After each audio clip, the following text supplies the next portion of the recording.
el 10 de enero, nuestra iglesia recuerda a San Pablo de Tebas, primer ermitaño, siglo IV, Egipto. A la era de los mártires va a suceder la de los monjes, y si es maravilloso y escalofriante el relato de la muerte de los héroes inmortales de la fe, no va a ser menos gloriosa la historia de los atletas de la penitencia. La vida de este santo fue escrita por el gran sabio San Jerónimo en el año 400. Nació hacia el año 228 en Tebaida, una región que queda junto al río Nilo en Egipto y que tenía por capital a la ciudad de Tebas. Fue bien educado por sus padres, aprendió griego y bastante cultura egipcia, pero a los 14 años quedó huérfano. Era bondadoso y muy piadoso y amaba enormemente a su religión.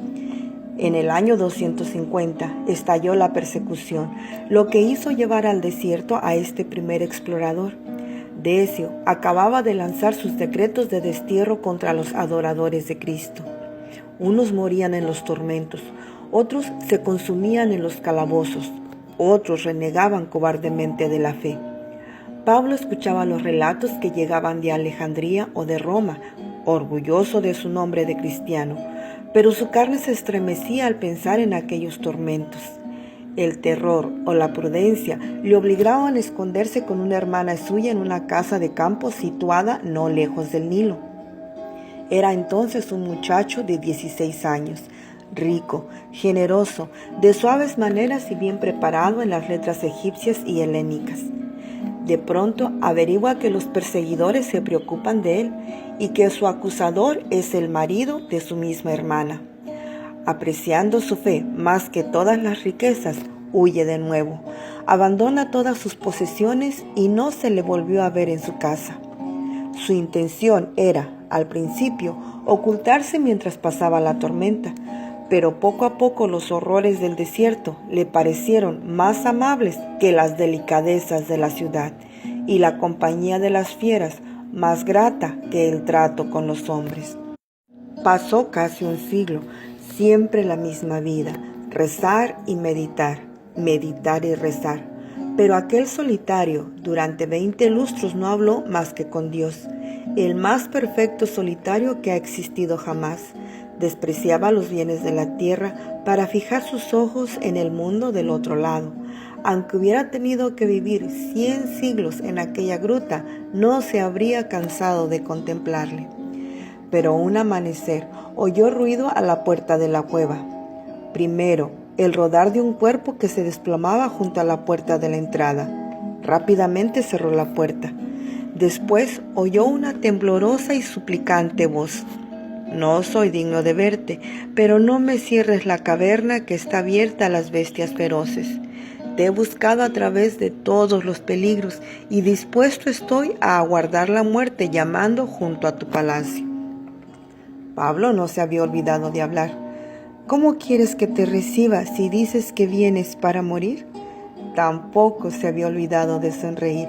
Sonreía beatíficamente mientras abría la puerta y se dejaba caer en los brazos del extraño visitante, pronunciando esta sola palabra: «Antonio».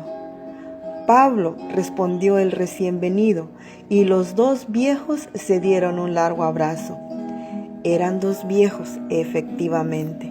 Antonio, el padre ilustre de los monjes egipcios, tenía entonces 90 años. Pablo, el primer ermitaño, más de 100. Dios era el que milagrosamente disponía aquel encuentro memorable que la inspiración ha inmortalizado en los lienzos y en los poemas. Aquel día los dos rezaron juntos, dieron gracias a Dios y nuevamente cambiaron el beso formal de paz. Después se sentaron al pie de la palmera y charlaron amistosamente.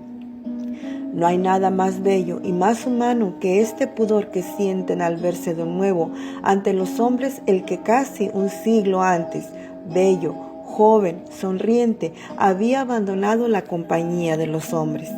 Y sintiendo la necesidad de ponerse de nuevo en contacto con sus semejantes, pregunta: «Dime, ¿cómo va el mundo? ¿Quién reina en él? ¿Se hacen nuevos edificios? ¿Hay todavía hombres ciegos que adoran a los demonios?».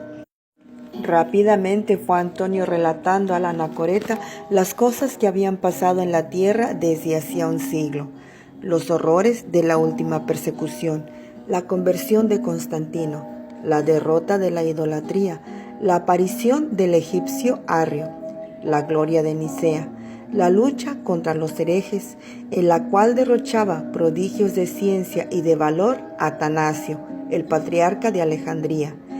Este gran hombre, decía Antonio, es el defensor de la divinidad del Verbo y la lámpara de la Iglesia, y cuyo manto guardo yo como un tesoro celestial. Así hablaba el monje cuando un cuervo, revoloteando sobre su cabeza, vino a posarse cerca de él trayendo un pan en el pico. «Mira, hermano», dijo Pablo sonriente, «hace 60 años que Dios me envía de esta manera medio pan, pero hoy, por estar tú, se ha doblado la ración». Los dos viejos renovaron la acción de gracias y comieron sentados junto a la fuente. Pablo dijo a su comensal Antonio: «Has de saber, hermano, que mi última hora se acerca. Habiendo deseado siempre estar unido con Cristo, solo me queda recibir la corona de la justicia. Te ruego, por tanto, hermano mío, que vayas a buscar el manto del grande Atanasio y vuelvas para enterrarme con él, pues quiero morir en su fe». Lloró Antonio al oír estas palabras, pero no se atrevió a replicar, y así, bajando los ojos y las manos, se volvió hacia sus discípulos. «Ay de mí, miserable pecador», decía Antonio al verse de nuevo en medio de ellos. «Ay de mí, que llevo sin merecerlo el nombre de solitario». Y dejando intrigados a sus discípulos con estas lamentaciones, desapareció otra vez perdiéndose en la llanura. A los 3 días regresó a la caverna, pero ya no encontró a su amigo, sino solo el cadáver, de rodillas, con la cabeza levantada y los ojos clavados en el cielo. Era el año 342 y Pablo tenía 113 años de edad. Agobiado por el dolor, cayó al suelo y con la cabeza hundida entre la arena decía: «Ay, Pablo, hermano mío, ¿por qué me has abandonado? ¿Por qué no he merecido siquiera despedirte?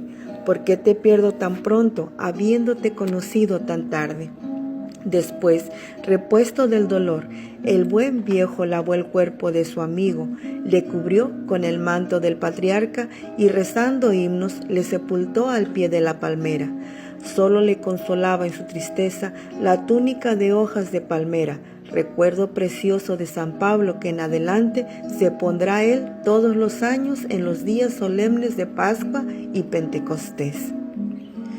Señor y Padre nuestro, tú que moviste a San Pablo, el primer ermitaño, a dejar las vanidades del mundo e irse a la soledad del desierto a orar y meditar, concédenos también a nosotros dedicar muchas horas en nuestra vida, apartados del bullicio mundanal, a orar, a meditar y a hacer penitencia por nuestra salvación y por la conversión del mundo.